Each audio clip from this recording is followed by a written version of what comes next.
Good morning, I'm Emily Beckett, Digital Marketing Specialist at Sprague. And I'm Joel Williams, Director of Refined Product Fuels here at Sprague. Welcome back to Sprague's Refined Products Review, where we share what's moving the market, giving you insight into what we're seeing every day. So Joel, what's been happening this week? There is apparently talks going on, diplomatic efforts to end the war, which again, I think we all know at the end of the war, most likely diplomacy is what happens. It's just a matter of what you have to do to get someone to agree to your terms. As far as where that diplomacy is, I think that's anyone's guess. I mean, we've all seen that, it is, a very opaque process going on here. Markets have reacted, favorably, obviously somewhat favorably. And could you explain what you mean by somewhat favorably? Crude oil gets the headlines. That's what everyone keeps talking about: crude oil, crude oil, crude oil. And if we look at it since Friday's sort of pause in the bombing, crude oil has come straight down. But what you're not seeing is that the distillate volume isn't, prices aren't coming down at the same pace. I mean, we look at yesterday, crude was down over 20 cents a gallon. Distillates were down about 6, 7 cents a gallon. Then fast forward to right now. I mean, we're filming this Tuesday just before lunch, and on my screen just before I came down here, crude was down another 4 cents. Distillates are actually up 4 cents today. The reality is that on the product side, it's just not there, and that ultimately is what matters, should matter the most, because for consumers, they don't buy crude oil. Consumers buy diesel, they consume jet fuel, gasoline, things like that. So that's kind of our challenge. So can you go into a little bit more detail about the difference between crude and distillates right now? The world right now, we have a crude problem, but we're on the precipice of a distillate disaster right now. You have refineries all around the world, and they're taking crude in and they're putting product out. And we had a relatively balanced, supply chain. Things were going smoothly.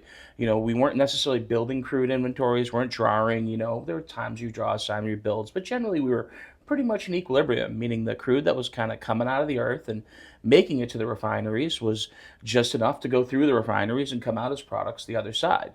And so then fast forward to the start of the war, and all of a sudden, you lose the Strait of Hormuz, and the crude becomes tougher to find, and we're burning through inventory, all the things that we've talked about in the past, but to keep the refineries running. But then what we've seen is that, these refineries, particularly the Russian ones, with Ukraine's successful attacks on them, all of a sudden there's not as many refineries around. And so now originally you kind of had, everything up here. Crude came down, and you didn't have enough for the refineries, so you're kind of filling it up.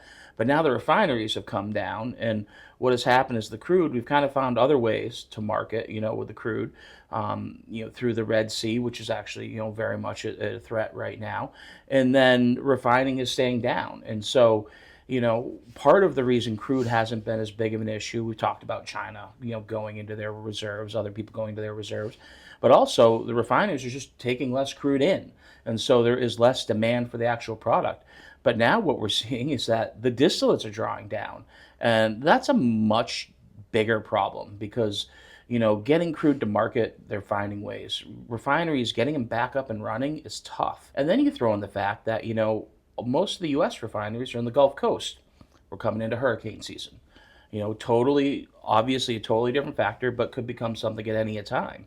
And then the final challenge that we really have on the distillate side, the reason that we're kind of so close to something that could be really ugly at some point, is that the crack spreads are enormous right now. These refineries are making as much distillate as possible. And to do that, they're running the engine at full speed.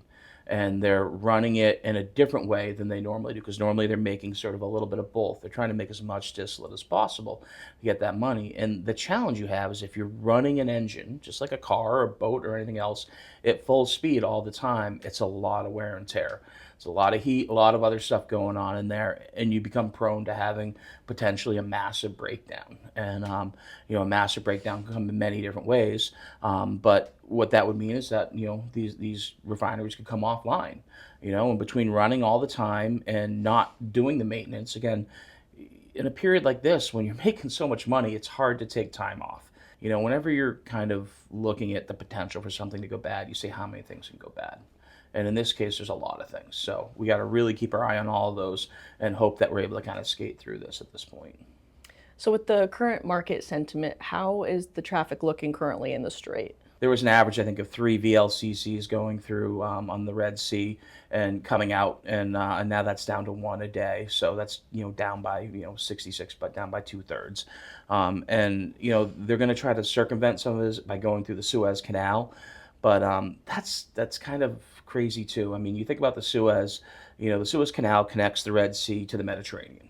So if you're coming from the Middle East to Europe or North America, it makes a ton of sense. But if you're going to Asia, rather than just doing this, now you do that, and now you go all the way around Africa. Well, is there anything else you want to hit on for this week? Flat price, everyone's waiting. I wish I could tell you where it was going to go. We really don't know at this point.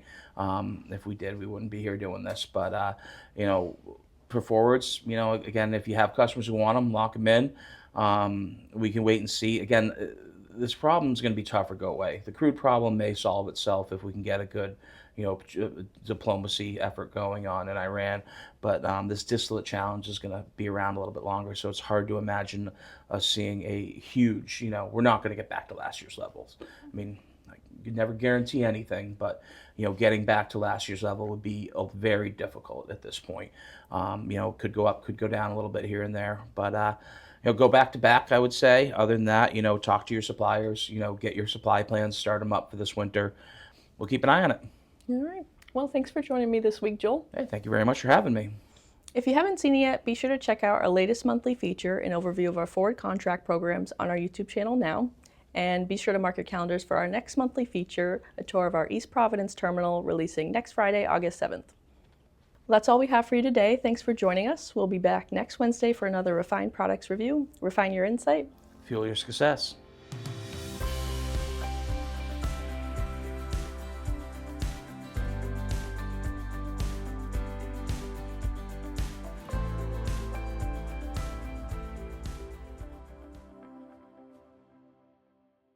Joel, can you keep that down?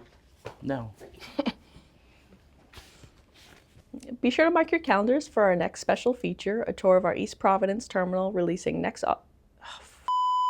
August. Yeah.